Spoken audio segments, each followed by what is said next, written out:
Uma boa noite e a paz do Senhor a todos os irmãos que estão do outro lado desse vídeo.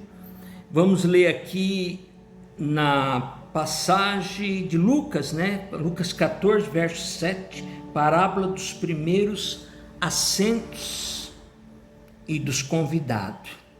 Amém? Verso 7, disse aos convidados uma parábola, reparando como escolhia os primeiros assentos, dizendo-lhes,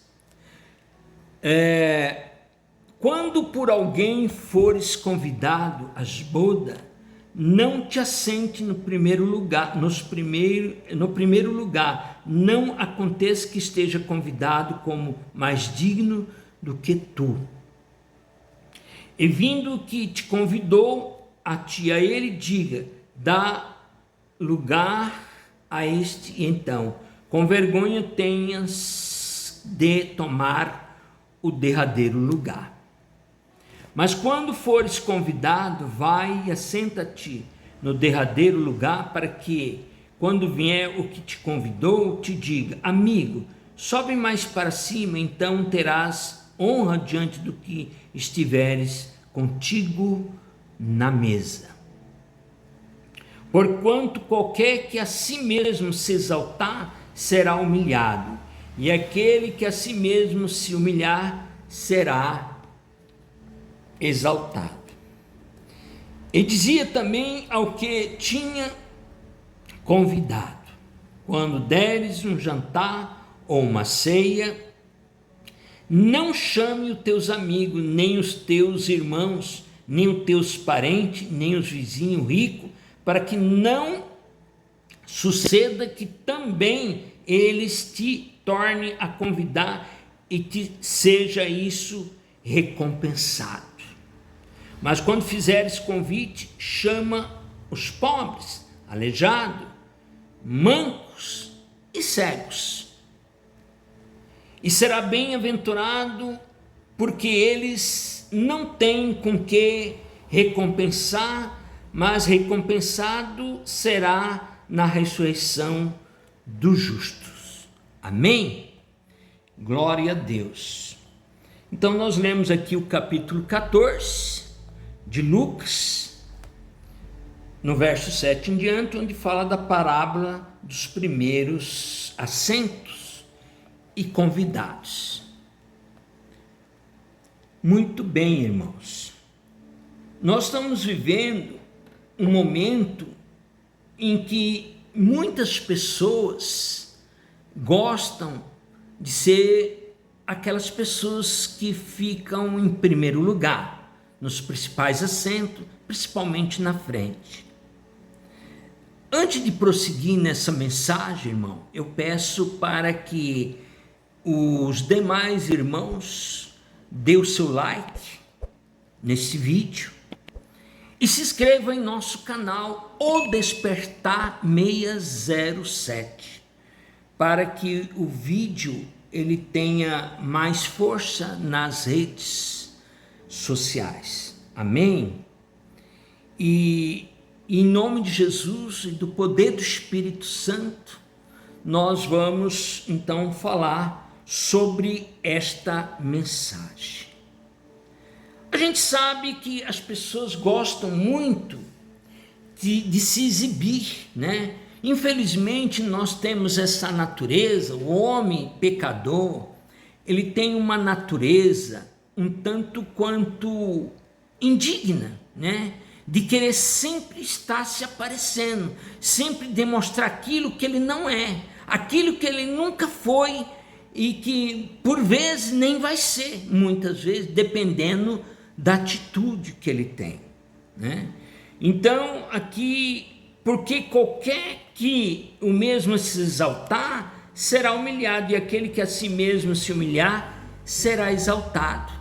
Então Jesus, naquela ocasião, nessa pregação, dessa parábola, então ele está dizendo para as pessoas terem um pouco mais de humildade, ter um pouco mais de sinceridade, porque o reino do céu ele não tem uma aparência exterior.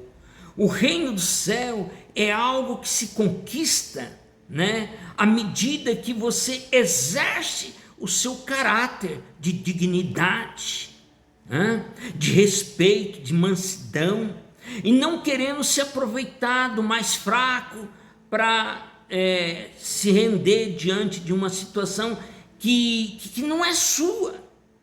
Então, você não pode querer tirar proveito da pessoa que não tem nada para oferecer, dos órfãos, das viúvas, né? Eles não têm nada o que oferecer, pelo contrário, eles precisam de ajuda. Tanto que Jesus ele enfatiza aqui no verso 13, que quando você for dar uma festa, né? Não tem que chamar os seus vizinhos, os ricos, os que estão em situação privilegiada. Você tem que chamar aqueles pobres, você tem que aproveitar aqueles pobres, aqueles miseráveis, né? Aqueles aleijados, aqueles cegos, aqueles mancos, está aqui escrito no verso 13 do capítulo 14, né? Então você tem que chamar isso, porque você será bem-aventurado diante desses fatos, né? Você vai ser bem-aventurado, porque eles não têm com que recompensar, porque quando você faz para um rico, você faz para ele para poder ele vir fazer para você. É uma troca que você está fazendo. É algo nesse sentido. Então Deus ele mostra que as coisas não é por aí, porque as pessoas acham que se ele tirar uma foto com grandão, né? Tirar uma foto com um homem de alta estirpe, de alta relevância, de alta credibilidade, aquilo vai trazer certas regalias para ele, né? Para aquele que está tirando a foto, né? E a coisa não é bem assim. Pode até ser para o homem, para o seu vizinho, para o seu amigo, mas para Deus não tem nada a ver, porque Deus ele não está vendo o externo da pessoa, mas está vendo o interno da pessoa. Eu vou hoje na igreja, ou vou hoje numa reunião importante, e aí eu vou fazer o meu cabelo, vou pôr a minha melhor roupa. Por quê? Porque a pessoa quer colocar algo que ele não tem, que não existe. Então ele tem que se arrumar, ele tem que se empetecar todo, né? Mas ele esquece da palavra. A palavra, ela fica em quinto, sexto, 10º lugar. A palavra não tem importância, né? A palavra não tem relevância, né? Muitos vão em muitos cultos porque os louvores te traz um minuto de paz, né? Aqueles louvores que mexem com o seu sentimento. Muitas vezes você até chora, né? Mas não é isso que Deus quer também. O que Deus quer é que você conheça a verdade, porque a verdade é que vai te libertar. E a verdade, para se conhecer, irmão, tem dois aspectos. A verdade, ela se divide em dois aspectos: no aspecto interno e no aspecto externo. Não é só ler a palavra e achar que aquilo já vai te conduzir para o céu, que não vai.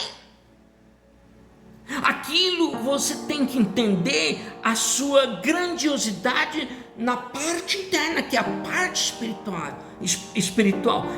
Como Jesus fala, cuidai primeiro das coisas do alto, e o resto vos será acrescentado. Será que as pessoas veem dessa forma? Não. A pessoa vê o externo. É um louvor que mexe com o seu ego. Um louvor que mexe com a sua sensibilidade.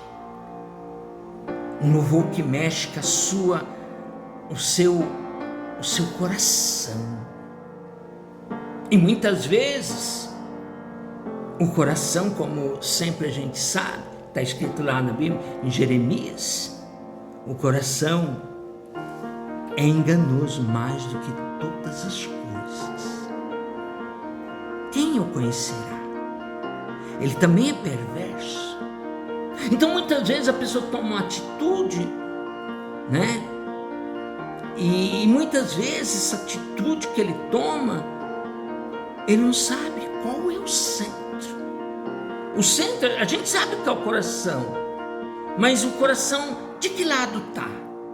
Está do lado de Deus naquele momento ou está do lado do inimigo naquele momento? Somente depois que você vê, momentos depois, às vezes meses depois, ou talvez anos depois, é que você vai perceber que você tomou uma atitude errada. Somente dessa forma. Muitas vezes você não sabe. Então você cria algo dentro de você contra você mesmo. Então o seu maior inimigo naquele instante foi quem? O seu próprio coração. O seu próprio coração que virou o seu inimigo número 1. Por isso que diz, né? O coração é enganoso mais do que todas as coisas e perverso. Quem o conhecerá? Essa é uma passagem de Jeremias. Eu não sei exatamente se é 17:3, 17:9, não sei, né? Não estou lembrando agora, mas não importa. Mas a grande situação é que as pessoas gosta de sentar nos primeiros assentos, gosta de se aparecer, gosta de mostrar aquilo que ele não é. Então ele sempre frisa o quê? A parte externa. E a Bíblia diz assim: e o reino do céu não virá com aparência exterior, porque o reino do céu está dentro de vós, e o dentro de vós é o que menos as pessoas fazem, é que menos as pessoas procuram. Eles não estão preocupados. Então quando ele fica com uma raivinha, ele já começa a blasfemar, né? Já começa a falar um pouquinho mais alto. E aí, por quê? Porque é o sentimento do coração. É o sentimento, irmão, do coração. E por isso nós temos que tomar muito cuidado. O cristianismo existe há 2000 anos. O cristianismo dominou por 2000 anos. Mas houve muitos problemas no decorrer de tudo isso. E hoje nós estamos vivendo os últimos tempos, nós estamos vivendo a grande tribulação. Nós estamos vivendo momentos muito difíceis, críticos. Hoje nós estamos vivendo essa tribulação, só que as pessoas não sabem disso. E na hora que a coisa realmente chegar com força, e que a água chegar no pescoço, aí, irmãos, será tarde demais. Será tarde demais. Então, vamos nos atentar à situação de sermos humildes de coração, como diz aqui no capítulo 14, verso 14, né? E será bem-aventurado, porque eles não têm com que te compensar. Aqueles pobres que você chamou para a ceia, para aquela sua festa particular, aqueles pobres, aquelas pessoas, eles não têm como te recompensar, mas o recompensado será na ressurreição dos justos. Então a gente está numa luta entre ímpios e justos. O justo é aqueles que entendem a verdade, os ímpios são aqueles que não entendem a verdade. Já dizia Daniel no capítulo 12, né? Eu não sei o verso, acho que deve ser o 16, mas está dizendo que naqueles dias, quando ele fala naqueles dias, é os últimos dias, os últimos tempos da humanidade. Os ímpios não vão entender a verdade, irmãos, somente os justos. É isso aí, é exatamente isso que vocês estão ouvindo. Somente os justos entenderão a verdade. Por isso que vai haver a grande separação do joio e do trigo. Tá certo? Então essa é uma palavra que eu queria dizer aqui da palavra que nós pegamos agora, e que vem preencher a nossa natureza, o nosso ego, com coisas boas, com a semente boa, sendo colocado em terra fértil, e não é em pedras e nem pedregulhos, né? Não, mas em terra fértil, que cresce e abastece. Tá certo, irmãos? Amém? Antes de eu terminar essa mensagem, eu peço mais uma vez que os irmãos não se esqueçam de dar um like e também se inscrever em nosso canal, dando uma força pra gente, tá bom? Fique na paz, que Deus possa abençoar a essa semana, tá certo, irmãos? Em nome de Jesus.